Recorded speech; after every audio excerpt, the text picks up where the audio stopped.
আসসালামু আলাইকুম প্রিয় দর্শক, আপনাদের সবাইকে স্বাগত এনটিভি স্টুডিওতে। প্রিয় দর্শক, আমরা আজ এখানে একটু অন্য আঙ্গিকে, একটু স্পেশাল কিছু আপনাদের জন্য নিয়ে আসলাম, বাংলাদেশকে নিয়ে বলার জন্য।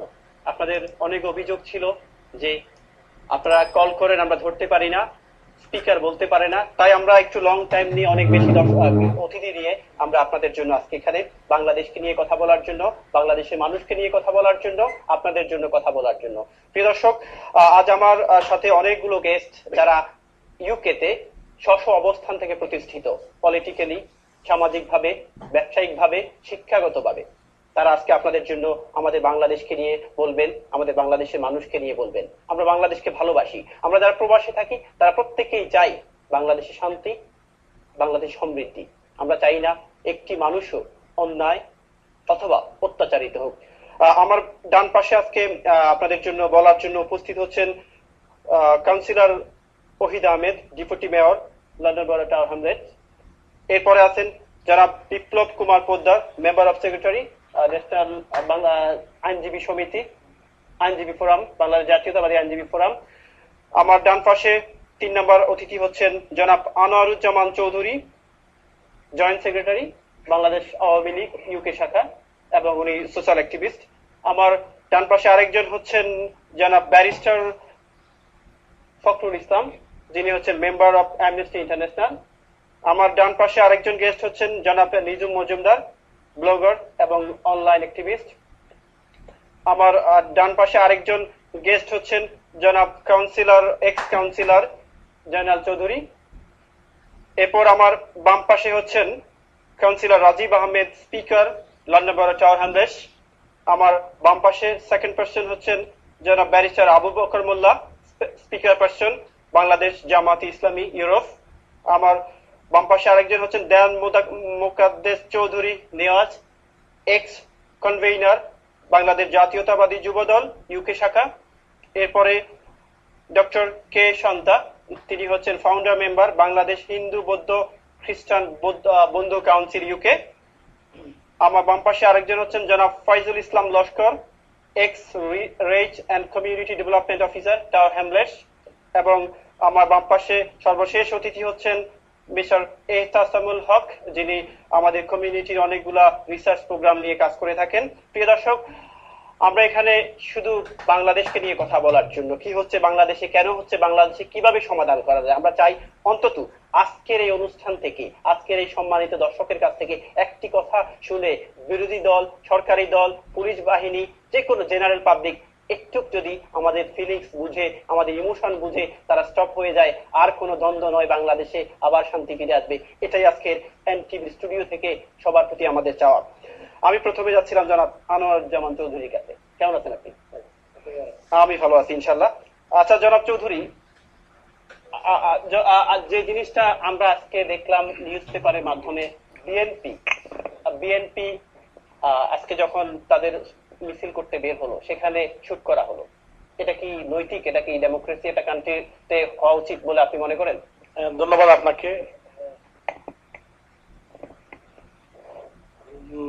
আপনাকে। আসলে আপনি বলেছেন যে বিএনপির মিছিলে, আমি মিছিল তো দেখেছি, এখানে পুলিশের পক্ষ থেকে এখানে স্টেটমেন্ট দেওয়া হয়েছে। পুলিশের পক্ষ থেকে এবং গোয়েন্দা সংস্থার পক্ষ থেকে আগেই বিএনপির নেতৃবৃন্দের সাথে যোগাযোগ করা হয়েছিল এবং সেখানে বলা হয়েছিল যে এখানে জামাত ইসলাম এবং শিবিরের কিছু নেতাকর্মী এই মিছিলে ঢুকে পুলিশের উপর আক্রমণ করে, যাতে এটাকে বানচাল করা যায় এবং এখানে যাতে পুলিশ ভার্সাস বিএনপি নেতা কর্মীর মধ্যে একটি সংঘর্ষ বাঁধানো যায়, এইটার আশঙ্কা আগের থেকে করা হয়েছিল, পুলিশের পক্ষ থেকে ইনফর্ম করা হয়েছিল। এটা আপনি দেখেছেন, স্টেটমেন্টও করেছে পুলিশ।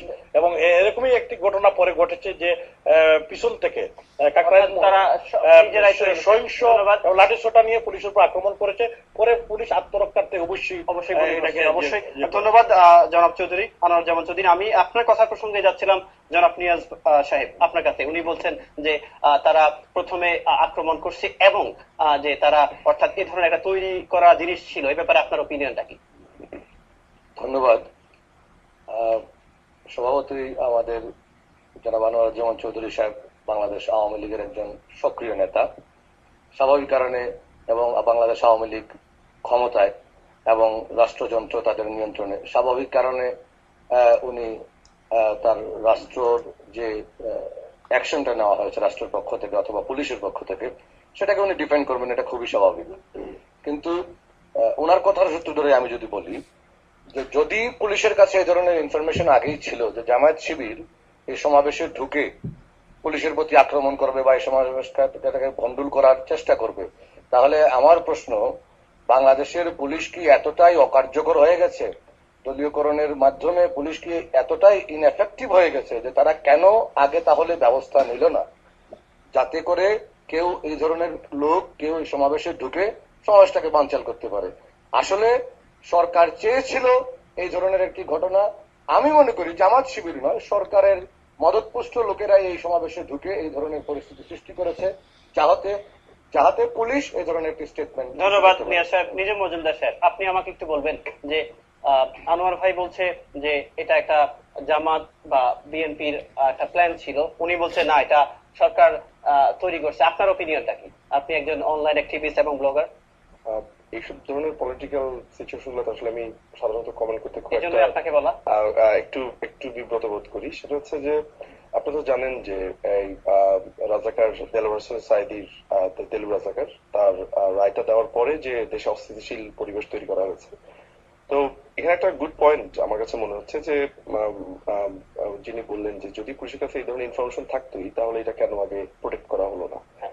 এখানে কিন্তু একটা কথা উল্লেখযোগ্য খুবই, যে যখন আপনার 21শে বইমেলাতে আগুন লাগে তখন কিন্তু পুলিশের কাছে যথেষ্ট ইনফরমেশন ছিল যে তারা আগুন দিবে এবং একটা নির্দিষ্ট এলাকার কথা বলা হচ্ছিল এবং পুলিশ অলরেডি রেকি করেছে জায়গাটা। জামাত শিবির এমন একটা সন্ত্রাসী একটা দল, এমন একটা নৈরাজ্য সৃষ্টিকারী দল যে এরা কখন কোন বেশে কিভাবে যে আক্রমণ করবে দেশে, এটা আসলে সাধারণ মানুষ কেন, এটা আসলে মানে এটা বোঝার একদম দুঃসাধ্য আমার কাছে এটা মনে হয়। তারপর আমি মনে করি যে এগুলো কোনো ডিফেন্স না, আসলে এগুলো একেবারেই ডিফেন্স হতে পারে না। আমার কাছে মনে হয় যে আমি ব্যাপারটা নিচ্ছি যে আমি অবশ্যই বলবো যে সরকার, আমার কাছে মনে হচ্ছে কোনো না কোনো ভাবে যে সরকার কিছুটা হয়তো বা ছাড় দিচ্ছে, এবং আমার কাছে মনে হচ্ছে কেন ছাড় দিচ্ছে এটা আমার প্রশ্ন। আমি মনে করি সরকার আরো কঠিন আরো শক্তিশালী পদক্ষেপ নেওয়া উচিত। যদি এই ধরনের কোনো এক ধরনের ইনফরমেশন পেয়েই থাকে, আমার কাছে মনে হয় যে যুক্তিটা খানিকটা খেলো, যে এই যুক্তিটা মানে জানে যে তারা আসবে, সবভাবেই আসলে একটা সিচুয়েশন বা প্রস্তুতি নেওয়া উচিত ছিল আমার কাছে মনে হয়। কারণ জামাত শিবির, আমি জানাব আবু বকর মোল্লা উনার প্রসঙ্গ সমক্ষে বা আপনি বা আনোয়ার ভাই বললো, নিয়াজ ভাই বললো, আপনি কি বলেন যে আজকে যে গুলি করা হলো বিএনপির সমাবেশ, বিএনপির মিছিলের মধ্যে, এটা কতটুকু? নাম কি বিজন মজুমদার, অত্যন্ত আপত্তিজনক আপনি মাইক্রোফোনটা একটু ধরবেন, অগ্রহণযোগ্য কথা বলেছেন মাওলানা দেলোয়ার হোসেন সাঈদী সম্পর্কে। ওনার নাম কখনোই দেলু রাজাকার নয়। আচ্ছা, উনি দেলোয়ার হোসেন সাঈদী। আচ্ছা, মানুষকে সম্মান করতে শেখা উচিত। আচ্ছা, আমরা ওনার কথা শুনি, হ্যাঁ আমি তাকে বলতে চাই, দর্শকদের উদ্দেশ্যে আমাকে শেষ করতে দিন। আমি দর্শকদের উদ্দেশ্যে বলতে চাই যে রাজাকার অর্ডিন্যান্সের মাধ্যমে, রাজাকার হচ্ছে একটা অক্সিলারি ফোর্স। আচ্ছা, রাজাকার অর্ডিন্যান্সের মাধ্যমে রাজাকার বাহিনী গঠন করা হয় এবং রাজাকাররা ছিল পেইড ফোর্সেস। আচ্ছা, এবং সেই লিস্ট পাকিস্তান সরকারের কাছে ছিল, এবং স্বাধীনতার পরে যখন দালাল বিচারের আয়োজন করা হয় রাজাকারদের সকল লিস্ট গভর্নমেন্টের কাছে ছিল। সেই লিস্টে দেলোয়ার হোসেন সাঈদীর নাম, সেই লিস্টে দেলোয়ার হোসেন সাঈদীর নাম নেই। কোন লিস্টে ছিল না? সরি, রাজাকার যে লিস্ট। আচ্ছা, এটা কখন করা হয়েছিল? এটা রাজাকারদের ফুল লিস্ট তো পাকিস্তান আমলে পাকিস্তান সরকার করেছে, এবং তারা ছিল পেইড ফোর্সেস। আচ্ছা, সরকার কর্তৃক বেতনভুক্ত অক্সিলারি ফোর্সেস। এবং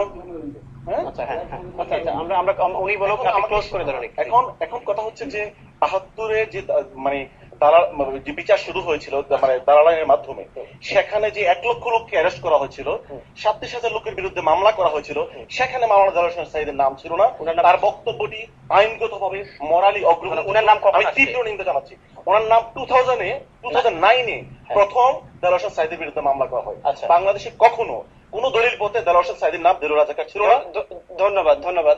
আমি জনাব ফখরুল ইসলামের কাছে যাচ্ছিলাম, ব্যারিস্টার ফখরুল ইসলাম। উনি বলছেন যে দেলোয়ার হোসেন সাঈদী সাহেবের নাম আসছিল 2009-এ, অর্থাৎ প্রথম যে লিস্ট করা হয় রাজাকারের, সেই লিস্টে নাম ছিল না। উনি বলছেন দেলু রাজাকার, বাট উনি এটাতে সম্পূর্ণ রূপে নেগেটিভ প্রস্তাবনা আনলেন। আপনি কি বলেন?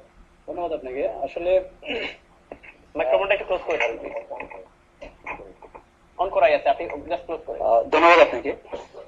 মূল বিষয়টা হচ্ছে যে আসলে সর্বপ্রথম আমি এই নিজু মজুমদার সাহেব যে কথাটা বললেন দেলু রাজাকার, মানে এই শব্দটা আসলে খুবই আপত্তিকর। যেটা আবু বকর ভাই বলেছেন যে আমরা শ্রদ্ধা করা উচিত, সম্মান করা উচিত।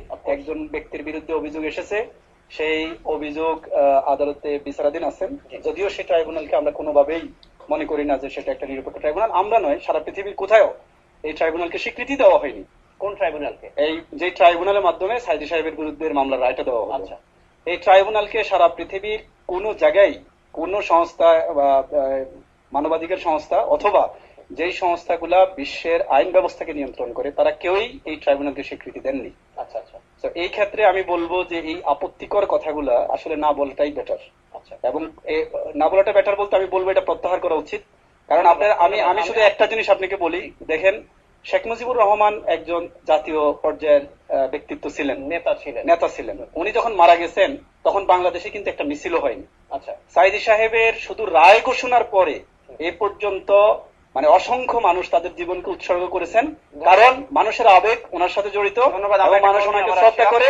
আমি শুধু অনুরোধ করব যে কোন অবস্থাতেই আমরা যেন এই ধরনের ব্যক্তিত্বদেরকে নিয়ে কথা বলার সময় শালীনতা বজায় রাখি এবং সম্মান করতে শিখি। ধন্যবাদ ফখরুল ভাই। আমরা একটা কল নিয়ে আবার আসছি। কলার আসসালামু আলাইকুম। কলার আসসালামু আলাইকুম। ওয়ালাইকুম সালাম। আপনি একটু লাউডলি বলবেন প্লিজ। জি, আমি আপনাদেরকে ধন্যবাদ জানাচ্ছি। আপনি সংক্ষেপে আপনার ওপিনিয়ন অথবা কোয়েশ্চেন প্লিজ। ধন্যবাদ সকল পর্যায়ের সকল দলের, এবং এই যে আজকে দুইজন কাউন্সিলর নিয়ে আসছেন একটি জাতীয়ভাবে বা বাংলা, আমরা যারা এখানে বসে দেশের জন্য চিন্তা করি, আমি এনটিভিকে ধন্যবাদ জানাচ্ছি। তো আমি দুইটা প্রশ্ন, যারা এখানে 2-3টা পার্ট থাকতে পারেন, আমি এর শুরুতেই ছিলাম আপনাদের কাছে। একটা রাজাকারের বিচারের পক্ষে, ফাঁসির পক্ষে, আর একটা রাজাকারের বিরুদ্ধের পক্ষে। আমি জনাব নিজুম মজুমদার এবং যারা আনোয়ার চৌধুরী সাহেবকে প্রশ্ন করতে চাই, আল্লামা দেলোয়ার হোসেন সাইদির বিরুদ্ধে 20টি মামলা করা হয়েছে, তার মধ্যে 12টি মামলা খনি বেকসুর খালাস দেওয়া হয়েছে। 8 নম্বর মামলায় যেখানে ওনাকে ফাঁসি দেওয়া হয়েছে সেটি হচ্ছে ইব্রাহিম কুট্টির মামলা। 1972 সালে 14 জুলাই ইব্রাহিম কুট্টির ওয়াইফ মমতাজ বেগম যে মামলা করেছেন সেখানে 14 জনকে আসামি করা হয়েছে, কিন্তু সেখানে তো দেলোয়ার হোসেন সাইদির নামের কোন আসামি ওখানে নেই, নাম্বার 1। আচ্ছা, দ্বিতীয় মামলায় যেখানে বিশাল হত্যায় আল্লামা দেলোয়ার হোসেন সাইদিকে ফাঁসি দেওয়া হয়েছে, ওখানে বিশাল আলীর হত্যার ওনার যে ভাই এই সাক্ষী দেওয়ার জন্য ট্রাইব্যুনালে এসেছিলেন, আসার পূর্বদিন তাকে সরকার পক্ষীয়, তাকে আপনার প্রসিকিউশন পক্ষীয় তাকে কিডন্যাপ করা হয়েছে। আচ্ছা, উনি অনুপস্থিতিতে কিভাবে সাজা হলো, কিভাবে ফাঁসি দিলেন আল্লামা দেলোয়ার হোসেন, আমাদের এই প্রশ্নের উত্তর দিবেন। ধন্যবাদ কলার। ধন্যবাদ কলার। আপনার কলার উত্তর নেওয়ার জন্য আমি লস্কর ভাইকে যাচ্ছিলাম, এক্স ছাত্রলীগের, তিনি মনে হয় সেক্রেটারি বা প্রেসিডেন্ট ছিলেন আমাদের সিলেটের। সো লস্কর ভাই, উনি অনেকগুলো প্রশ্ন করছেন, দুইটা প্রশ্ন একটু ভ্যালিড কোয়েশ্চেন ছিল। সেটা হচ্ছে যে আপনার উনার যে 1972 সালে যে মামলা করেন যে একজন উইটনেসের ওয়াইফ, সেই লিস্টে 7 জন বা কতজনের নাম ছিল, সাইদি সাহেবের নাম, হ্যাঁ মমতাজ বেগম মামলা করছেন, সেখানে সাইদি সাহেবের নাম ছিল না। 2009-এ কিভাবে নামটা আসে? ধন্যবাদ আপনাকে। আমি মুক্তিযুদ্ধের একজন কর্মী। রাজাকারকে রাজাকার বলবোই। সে রাজাকার সাইদি হোক আর নিজামী হোক, বলবোই। মুক্তিযোদ্ধাকে মুক্তিযোদ্ধা বলবোই। এই জন্য বলছি, যারা রাজাকারের অত্যাচার নির্যাতন দেখেছেন, আমি নিজের চোখে দেখেছি, আমি রাজাকারকে কোনো সময় জনাবও বলবো না।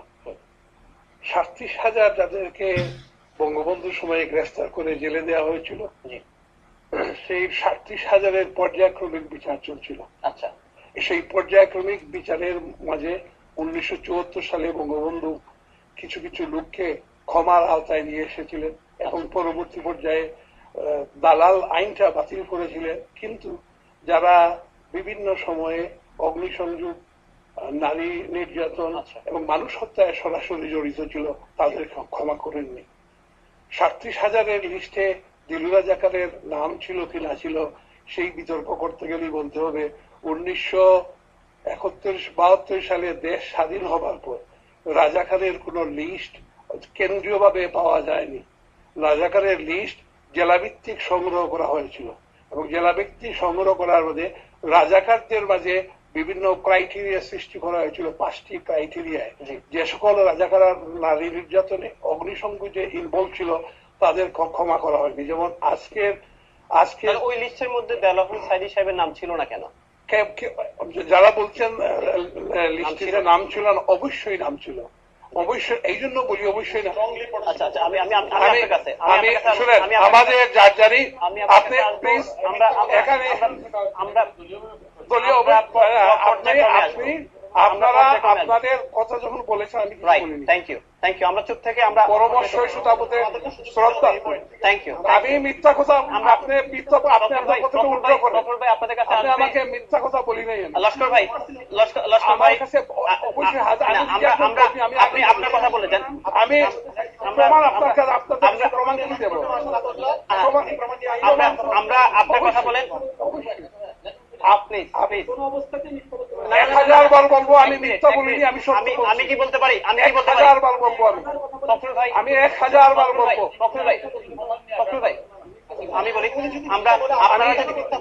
আমি বলি আমরা বলি আমি একটা কথা বলি, অভিত ভাই একটা কথা বলতেছে আপনাদের জন্য। উনি একটা কথা বলবেন, আমরা আবার মিথ্যা কথাটা বলবেন না। লস্কর ভাই আমি মিথ্যা বলি নাই, মিথ্যা বলি নাই, মিথ্যা বলি নাই। আমি আমার সোর্স আমি নিয়ে আসবো বললে